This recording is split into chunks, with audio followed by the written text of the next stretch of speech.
Hello, and thank you for joining me again today on the Finding Hope After Loss podcast. Don't forget to subscribe so you don't miss any future episodes.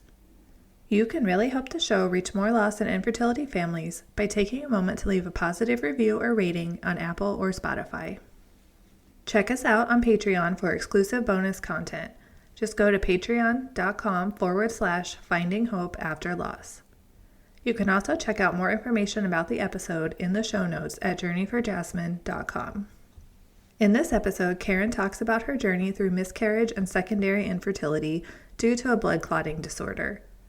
We discuss her current journey of trying to conceive after loss, infertility, and how art and writing have been instrumental in her healing process. Hello, everyone. Today I am here with Karen. Karen, can you tell us a little about yourself? Yeah, absolutely. Hi, my name is Karen, the good kind, the good kind of Karen. Yes. And I live and work in Minnesota, near Lake Minnetonka, just outside the Twin Cities. I teach at an online art school, and I was a classroom teacher for about 12 years before that. And I'm really happy to be with you today. Did you also teach art then as a classroom teacher? I started out as a special ed teacher, and then I moved to social studies, and then ELA, and then art, which was by far my favorite, and I've stuck with it.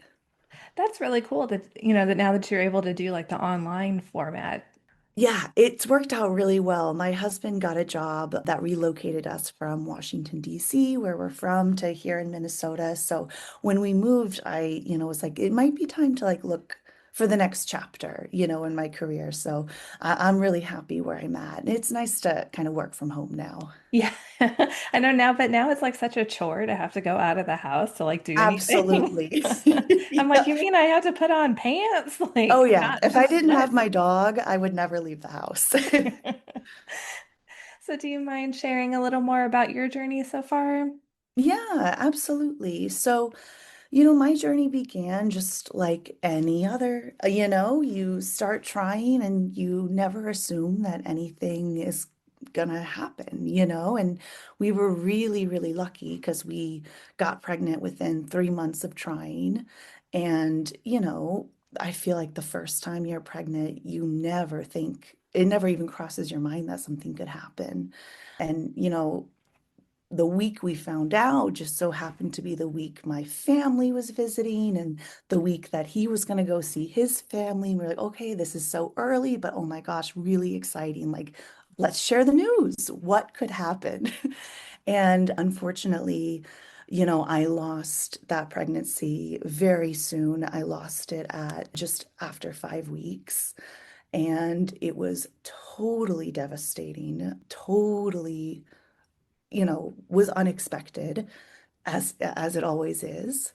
And the very next cycle, we immediately got pregnant again. Take your time. I know it's hard to talk about. Yeah. And the very next cycle, we immediately got pregnant, which is something that I'm learning is actually a very common occurrence. I guess just because like your body is just kind of like ready in that place that we were able to conceive, immediately after. So of course I thought I was like the most fertile person in the world. And my family lives overseas and my best friend was getting married overseas at the time. So I was like, yeah, of course, I'll get on the plane and fly. It's so early, I'll be totally fine. And and as soon as I landed in Europe, the very next day I miscarried again at just over 6 weeks. And so, of course, then at that point, I thought, I think something is definitely wrong. You know what I mean? I just knew in my heart that something wasn't quite right. So I went back to the US after a few weeks and, we launched into all of the testing and all of that. And all of my testing looked normal with the exception of, my AMH, was 0.8, which is low, but, doesn't mean that, I should have any problems conceiving.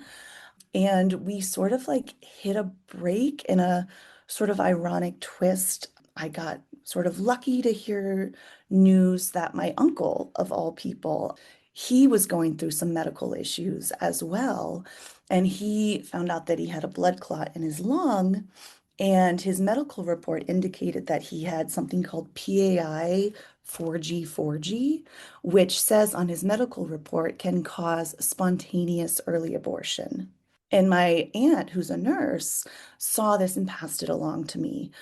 And so it's so funny because you never think about like your male relatives having sort of like health information that could benefit you, you know?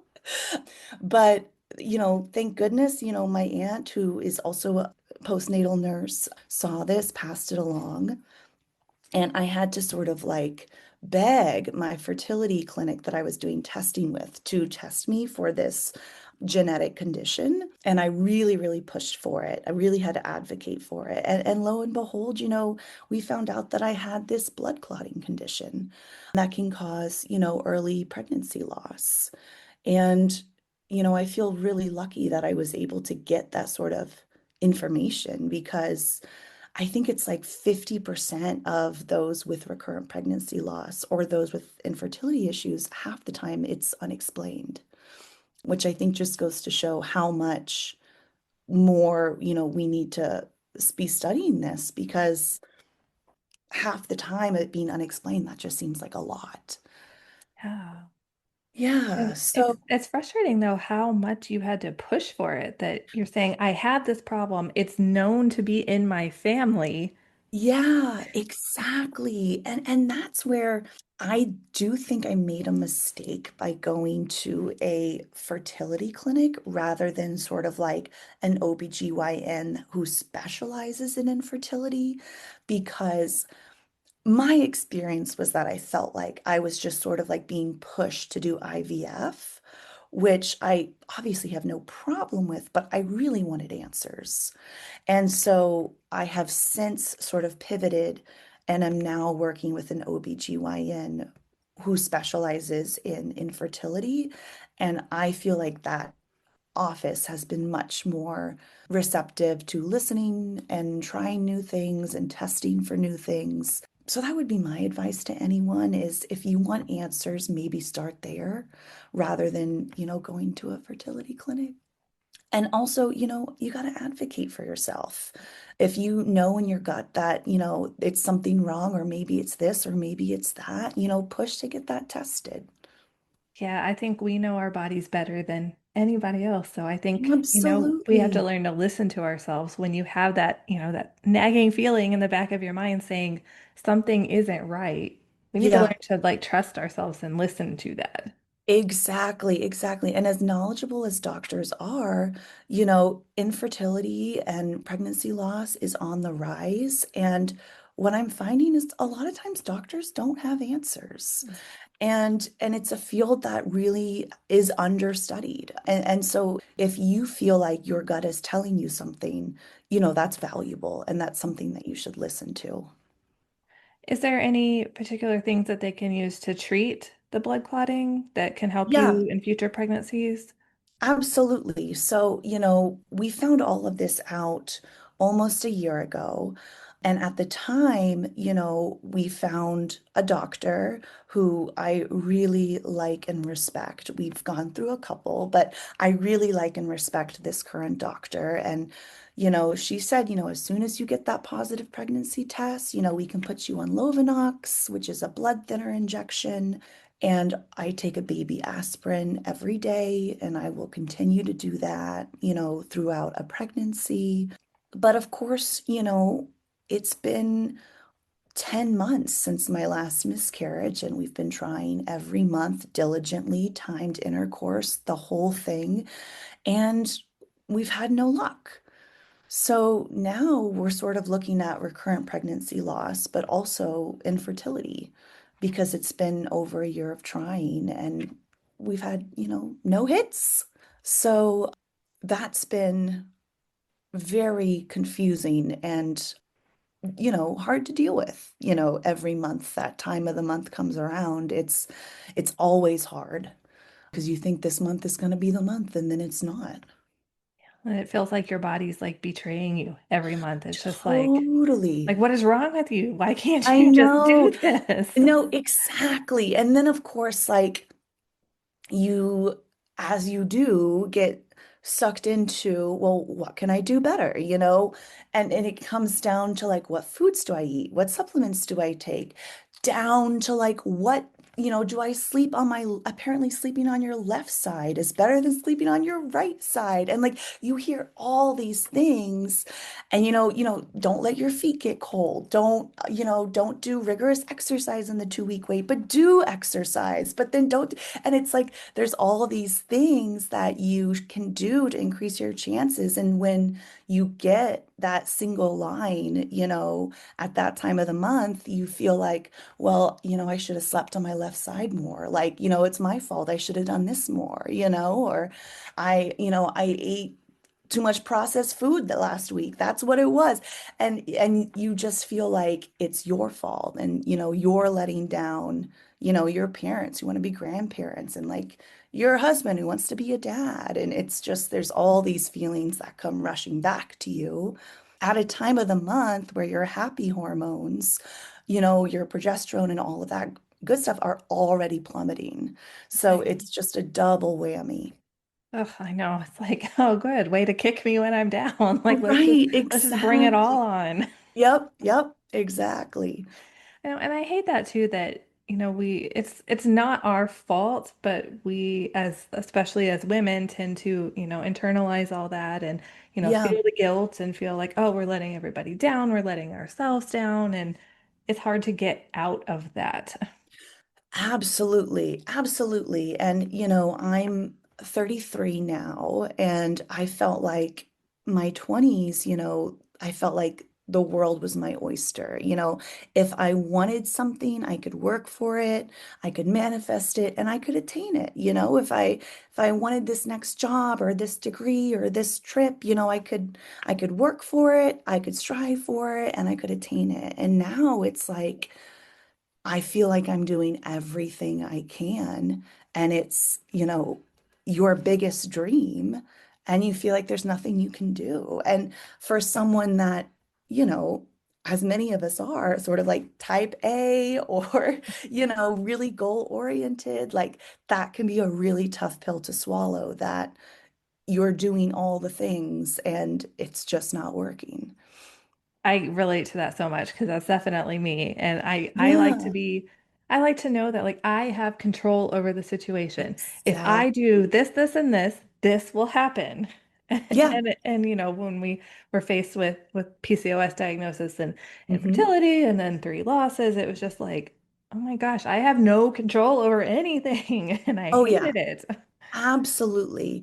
And then that's compounded by the fact that everyone around you is accidentally getting pregnant or getting pregnant on the first try. Or, and you even read those articles about how somebody got pregnant in prison because they passed like clothes through the pipes, and like that's how like now she has this healthy baby. And it's like, how am I not pregnant when everyone else is getting pregnant while doing all these crazy things? It's so, so unfair. And it's hard.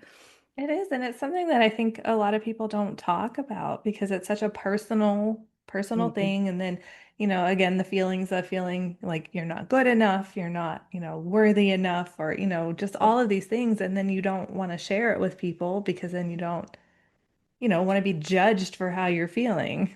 Exactly. And, I have found that pregnancy loss is so taboo still. I think it's less taboo than it has been in the past, but I think it's still something that you just don't hear, a lot of people talk about. It's a member of a club that you never wanted to be in. And I suppose once you sort of enter that club, you seek out, resources and community and support that exists, like exactly like what you're doing. But short of that, I found that, pregnancy loss and infertility is such an isolating, lonely world to be in. And It I don't is. know if it's because, yeah, and I don't know if it's because it's mostly like a woman's issue and that's why it's sort of put to the periphery of society and behind closed doors more, but it compounds your grief because it can feel so isolating. It is. I mean, even if you have all the support in the world, it's still so lonely. Yeah, absolutely. It really is. And, even my husband, who is the most supportive, amazing partner, even I sometimes feel like I'm still in this alone because it's you, your body, and your mind, all sometimes working against you. And and then of course you get the whole like, well, just be positive. And it's like, well, my mindset is not in a good place right now. So now apparently that's why I'm not getting pregnant. It's just like it's a whole cycle. You're like, and now I have some choice words for you for saying that comment. Oh, absolutely, absolutely. And when you do open up with people about your struggles, I have often found that usually the wrong thing is said. And and it's like, oh, well, at least you can get pregnant. At least it was early. Have you thought about adoption? And like, I don't know who needs to hear this, but adoption costs like 40 to $60,000. Like, if I could adopt, I would. But it's twice as the cost of IVF. Like, it's crazy. And then there's just being told to stay positive or, just, keep hoping, don't lose hope. I often find that it's more often than not helpful, as well-meaning and well-intentioned as it is. Yeah, I try to remember that people are trying to be Yeah, helpful. So, yeah, I try to not be too angry at them, but sometimes it's really hard when you totally. repeatedly hear like the same things over and over, and then, that final one comes and you just kind of snap, like, okay, Yeah. like I'm done with this. Yeah. Oh my gosh, no, seriously. And in fact, for me, like when I, was thinking about, well, what did people do that made me feel better? I remember one time when I shared sort of like this blood clotting condition that I had. I shared it with one of my good friends, and it's going to make me emotional just saying it, but she went out and like researched this condition, because she wanted to learn more about it and she wanted to share the research she had about it. And she said that she listened to podcasts about pregnancy loss because she wanted to like understand my pain. And I was just so touched. What an amazing friend. Yeah, and that would be my advice to anyone who doesn't know how to support their friend going through loss of any type would be to just like try to learn about like their pain because that sort of connection can make you feel so much less alone, you know? I was so touched by that and it went so far. It was And I don't think those are things you think to do, Your first reaction is to, send them food or offer reassurance, but trying to educate yourself on, what I'm going through, it just made me feel so much less alone. And I was so touched by that. Yeah, no, I definitely agree with that. I think just people just showing that they care about what we're Yeah, going through and that they're not yeah. just going through the motions of, it'll happen, don't worry. What do you want for Right, right. dinner? Like Yeah, moving right, on. And right. I think yeah, it just really shows how much they care. Yeah, yeah. And anything people can do is always so well intentioned and so kind, but I just thought that that was so unique and so special. The clotting condition that you have, do you know, is that something that's common or is it more rare or Yeah, great question. So it seems to be very rare. Interestingly, it seems to be mostly in the Amish community, which I am not a member of the Amish community, nor has any of my family ever been a member.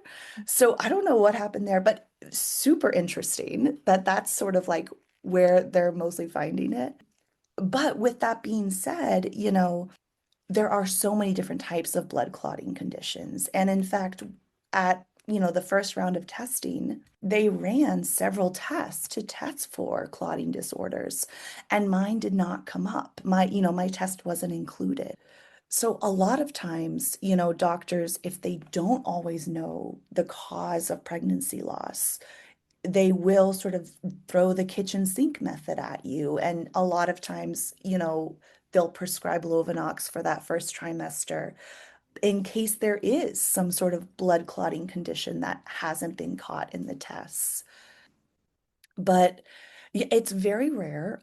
With that being said, the internet can be a dark place, but the internet can also be an amazing place because I found just by hopping from one Facebook support group to another, I found this whole support group with thousands of women who have this blood clotting condition and have all tried to get pregnant. And I've gotten such incredible advice and support from them.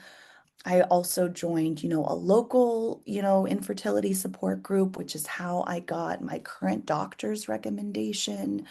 I mean, I wouldn't be where I am in this journey if it wasn't for, these women on social media in these groups that I will never even get a chance to meet. I've learned so much from them. So, if anyone out there has any sort of medical thing that you think, is so rare, I guarantee you there's probably a support group for you somewhere on the internet. So seek it out. That's amazing that you were able to find that resource though of people who are dealing with the Yeah. exact same thing. Oh my gosh, it's been amazing. And, I've been able to sort of like show my doctor, the group and because she's like, there's not a lot of research on this. And I'll be able to tell her, like, this is what, all these women are saying. Like, what do you think? And it's been such an incredible resource. And again, in another group was where I got the recommendation to go to my current doctor's office.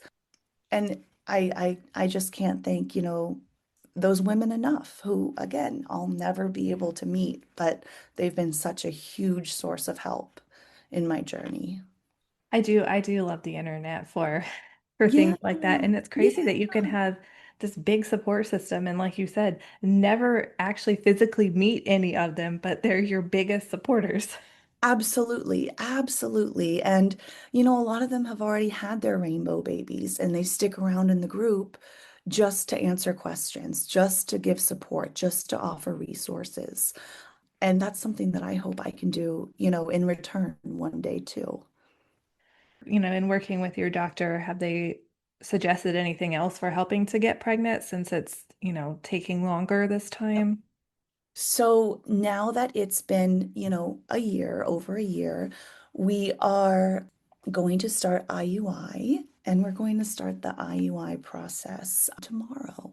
Oh, wow. So, yeah, so I'm, entering a new stage of this journey, which is, fertility medication and treatment. And the plan right now is to try IUI, as often as we can this year.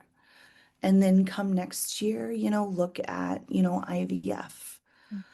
So we'll see, Well, you I'm know. sending all the positive and good thoughts your way Thank that it just you. takes that Thank one you. IUI and then you get to bring your baby home. Hey, you never know. You never know. Maybe those medications and that timing is all I needed, but you just don't know. But you can always hope, right?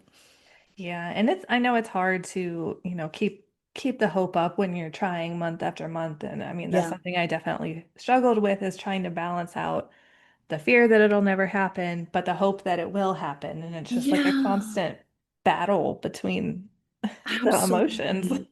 Oh, absolutely. And, I read something that was like, for every negative thought you have, try to also have a positive thought.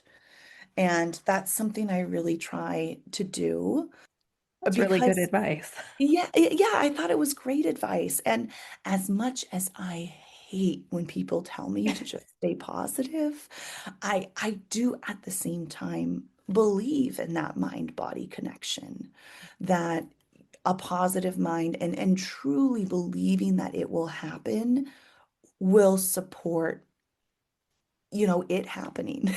And that's not to say that I think all we need to do is manifest a baby and a baby will come. I think that's so offensive. But I do think that mind-body connection is real. And, you know, quite frankly, there's a lot of times when I am not sure it'll happen. And just sitting in that fear is the most paralyzing, petrifying fear I've ever had in my entire life. Is like this belief that, I might not be a mom. It's so scary. But like you have to leave space for hope. Like you have to. It's all you can do. I had somebody on the podcast recently, actually, who's also struggling with 6 years of infertility now and multiple losses. And, Yeah. she said that, like you said, that a lot of people are like, I just know it'll happen for you. Like, just, keep the hope up. And she said, but sometimes what I really need is the space to acknowledge the fear that it will never happen for me. So Mm. just Yeah. keeping the hope, but also just let people understanding that this is a valid fear and, Yeah. that it's something that you had to deal with. So, if that Yeah. makes sense. It makes complete sense. And I think with that is just like what I hear is just like validating someone's feelings, Yeah. validating someone's reality is, just a couple days ago, I was having, you know, a breakdown, which happens monthly. And at this point, and my mom was like, you can't be sad. You gotta stay positive. You gotta stay positive.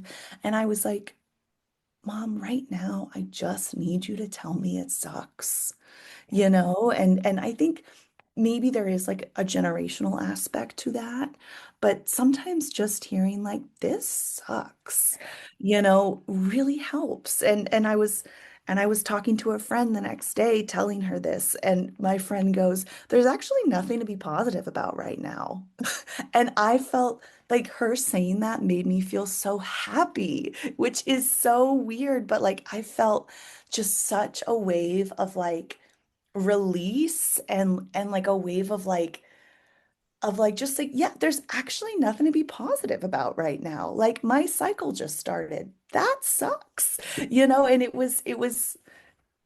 it made me feel happy because I felt like I was so validated in that moment. That makes complete sense, though. It's one of those things you're like, I feel weird being happy about this, but I Right. feel understood. So that's, Exactly. Exactly. and and feel like I have permission to say it does suck. I mean, I'm not Yep. happy right now, Right, and that's right. okay. Yep, yep, exactly. And this was coming off of the past month and a half. We've done another round of testing.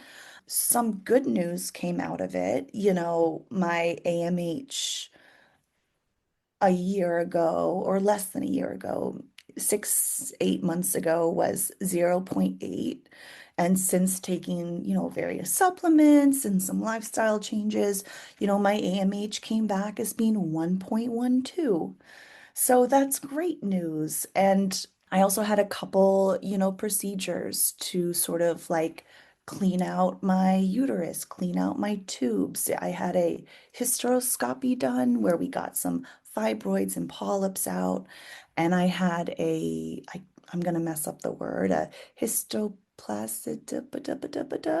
but essentially they push some liquids sort of through your uterus and through your fallopian tubes to like clean out excess debris. And so, I really thought, with having these two procedures just done and testing coming back really reassuringly, you know, hormones seemed to be at good levels. I thought, oh, I could really get pregnant this month. And of course, I wasn't. And, that's a shame, but I'm also cautiously optimistic to be starting IUI this upcoming cycle and starting this new phase with fertility treatments and medications. It's like a roller coaster, just like you have the ups and the downs, and it's up again and then it's It down again. And it's just really like, oh my is. gosh, I want off this ride. Just Oh, absolutely. It's such a roller coaster. And on top of that, you can't plan anything. We've had all these wedding invitations come in or requests for trips and bachelorette parties and bachelor parties. And it's like, I really, really hope I can't make it because I might be pregnant. But then if I'm not, like, and I buy a ticket last minute, like, it's going to be really expensive. But then, oh, like, this trip is going to come over on my ovulation cycle and I could miss a whole month of trying. So we're just both going to stay home. And, your life really sort of pauses. Like, you can't travel or plan things. You can't really, drink. You got to eat healthy. Like your life really does sort of like get put on pause, without a clear timeline in place. I think that's what And makes it hard or yes, harder is not knowing absolutely. like this is Yeah, when this will end. It's just kind exactly. of open-ended. Exactly. And, what I've heard from a lot of people struggling with this is they always say, like, it takes longer than you think. Sometimes it can take longer than you think. And that's tough. And, I miscarried immediately after a long flight. My family and a lot of my friends live overseas. And, you know, I've said that I will never travel when I'm trying to conceive, when I am pregnant, like I am not doing any of that. And, as a teacher, I always, have summers off and I would always travel a lot. And that was a big part of my identity. And, my life looks different now. And I'm learning to like find beauty in the everyday and, romanticize the everyday things because you have to find joy anywhere you can. But I'm working a lot harder to be happy than I ever have in my life. I've always been really blessed in that my natural mood is pretty happy and pretty positive, and that's a blessing to have. But I have never worked so hard on my mental health than I have this past year. And I've learned a lot about myself and my strength, but it is a constant effort. Like you said, it's such a roller coaster. And it's also just like a constant effort to maintain your mental and physical health. Which is then exhausting because then you're just like, oh, I'm so tired of Exhausting. doing this. Like, I just want It to is, not do it. that is the perfect word for it. Like it is exhausting working so hard to be happy. It really is. And, one thing I have learned just from, following social media accounts like yours is that a lot of women say that throughout this process of loss and waiting, they often sort of like lose them and lose like who they are. Like I miss the person that I used to be, and this type of loss, it keeps on losing. It's the Yeah. like miscarriage loss. I have always thought of it as like it's the loss that keeps on giving because you're always tracking, milestones and timelines that you thought you'd be past. And it's just, as you said, it's exhausting. Yeah. I mean, we're completely different people. And I feel like it's, going through infertility and loss, both are just lifelong things, like you said, that just keep on giving. Like, I mean, even years down the road, you're like, oh my gosh, Yeah, like this set me off. And, it's yeah, because of what I went through back then. Because really, it is a trauma. It's a absolutely. trauma. And Absolutely. people don't always acknowledge it as that. 100%. And, I think sometimes I get more, I guess, sympathy because I've had recurrent loss. Whereas I have a very good friend who has never been pregnant, has never seen those two lines, and has done everything that she can. And it will probably never happen for her. And I don't think that I don't think that her loss is understood in the same way that, you know, pregnancy loss or pregnancy loss of any sort is. I think, and that sort of infertility is such a loss. And I feel like that's understood differently. And I've seen what she's gone through as well. And I mean, I think it's yeah, they're just both such losses. Yeah, I feel like people try to do even if it's not consciously, they try to do the comparison game. So, like, oh, well, their baby was stillborn, so that's worse because they were further. Or, well, they Yeah. had a miscarriage, but they were able to get pregnant. So Right, that's right, worse than somebody who's never been pregnant, when really they're right. all terrible and they all suck. 100%. You Yeah, know? 100%. And it's all about sort of, you know, perspective too. I mean, I would never compare my early losses to, a stillborn loss. However, it's also about perspective. Like for me, this is the worst thing that has ever happened to me, and for my friend with infertility, it's the worst thing that has ever happened to her. And so in that sense, it's incomparable, they're the worst things that's ever happened to us. You can't compare that. Yeah, exactly. We just go through what we go through, and that, Yeah, like you said, is the worst thing for us, yeah, which is why you can't judge what other people are going through because you have not been in their shoes and you yeah, don't know what that experience is to them. You just know yeah, what your experience is to you. exactly, exactly. Yeah. It's it's just emotional all around. It really is. It really is. And I'm so disheartened to find that infertility is on the rise. It's such a sad trend to see because, as I always say, I wouldn't wish this on my worst enemy. I wouldn't wish this on anyone. It is a living nightmare. And I'm so sad to see that it's on the rise. And I really hope that, doctors and the medical community can take a bigger look at, the female anatomy and the neonatal process and like why is so much of this unexplained and what can we do about it? Because the idea that, a woman like me 10 years down the line could be going through this is heartbreaking to think about. Well, and think how easily you could have been put in the unexplained category if this thing hadn't happened. But there is a reason. They just Yeah, didn't know to look for that or didn't include that or yeah, whatever the reason. exactly. And the level that I had to advocate to get that test was wild. And, the only reason that I found out was because my aunt, who's a nurse, just so happened to be visiting that weekend that I was pregnant. And, other aunts and uncles, I've never shared this with.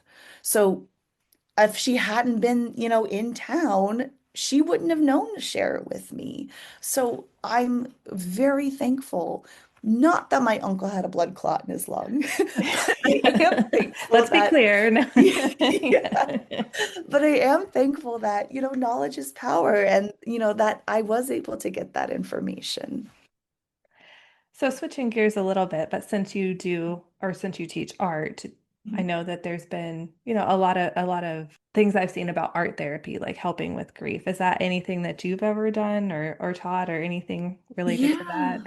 absolutely. In fact, a lot of my research has been on therapeutic practices and mindfulness in the art room as it pertains to students who have experienced trauma. And I have found that I have pulled from a lot of those resources lately. Meditation, it's really not like sort of like a woo-woo thing. It really has helped me so much. And I have never created more in the last year, and I don't even know how long. Like I have written, I've done so much writing, like journaling and poetry and painting and photography and so much in the past year because I think creating something that wasn't there before has really helped sort of not fill the big giant hole in my heart, but certainly make me feel better and make me feel more fulfilled than I was before. And for the first time in my life, like I've been writing poetry and journaling because sometimes your thoughts are so big and your emotions are too big to really share with someone that, you know, writing it down can sort of put words to really big, complicated emotions, even if it's just for you. Yeah. Do you think art therapy is useful for people even if they aren't good at art, you know? Like, Absolutely. I am not good at art. Like, I'm really not. I just love it. And, I truly believe, like in the art world, there's sort of like two types of art teachers. One is the art teacher who will tear your work apart and tell you you're awful and tell you that only X, Y, and Z counts as art. And the other, which I am of the camp, is like, everything around you is art. Everyone is an artist. The food that you cook is art. Like the way that you keep your garden is art. The way that you dress is art. The way that you love each other is art. And I truly believe that everyone is an artist. And if that art came from you, how can it be bad? And I I like truly that believe philosophy. that. Yeah, yeah. And so, my art is not that great by a lot of, I think, technical historical standards, but I love it and it makes me happy. And that's the whole point. Yeah, and I always think, about not saying everybody's going to have a famous painting or anything, but Yeah. the types of new artists that came up that weren't doing what everybody else did, and then suddenly Yeah. they became a new type of art. So, Exactly. Exactly. Yep. Exactly. And beauty's in the eye of the beholder, right? yeah. And I think things like that are, things we don't think can help us through grief because we don't think we're good at them, but you Yeah. don't have to be good at them. You don't have to be the 100%. perfect writer. You don't have to have it doesn't have to be all, grammatically correct or, whatever. Yep. It just has to be Yep. you doing it. Exactly, exactly. And if you're listening to this and you're like, art is not my thing, oh my gosh, ew.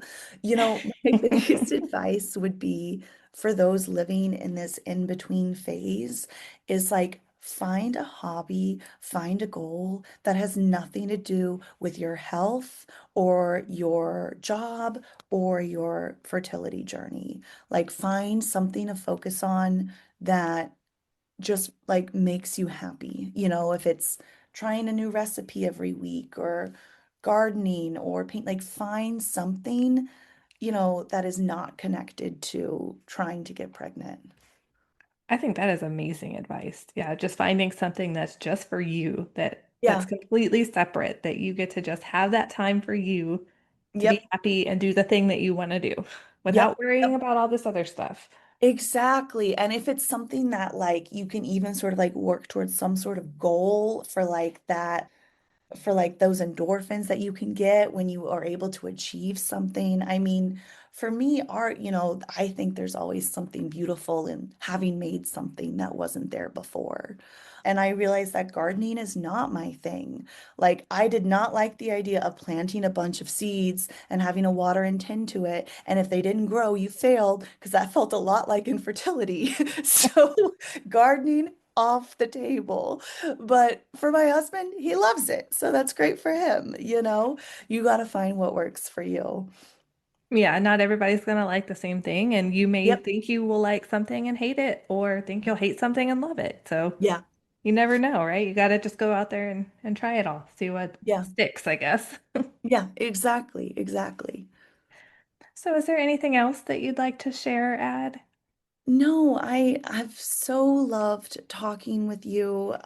It has been so, I think, therapeutic for me, and I hope helpful for others. And just thank you so much for offering this space for all of us, because it can be a very lonely road. And thank you for trying to make it less lonely. Well, and thank you so much for coming on and, being so open about your experience and your feelings. And I definitely know it'll help other people who are going through the same Yeah. thing. Thank you so much. And hopefully one day I can, wear one of like those rainbow dresses and, Yeah. for the arrival of my double rainbow baby. I'm going to be hopeful and say that yes, that is going to happen. Yes. Thank you. Thank you so much, Karen, for sharing your story with us. We talked a lot about hope in this episode. And speaking from experience, I know just how hard it is to remain hopeful when we're in the depths of our grief. It's so hard to believe that things will ever be different or ever be better. But as Karen said, we have to find some way of bringing hope and joy into our lives again. For her, it's through creating new things that weren't there before. For me, it's been helping other loss and infertility parents. For you, it might be something completely different. But the bottom line is that it's good for you to have those happy moments amidst your grief. Find something, anything, that brings out that hope and joy for yourself. Don't forget to subscribe so you don't miss any future episodes. If you like the show, please leave a positive review or rating on Apple or Spotify. It only takes a moment and really helps the show reach more loss and infertility families. Thank you so much for tuning in, and remember, we are all in this together.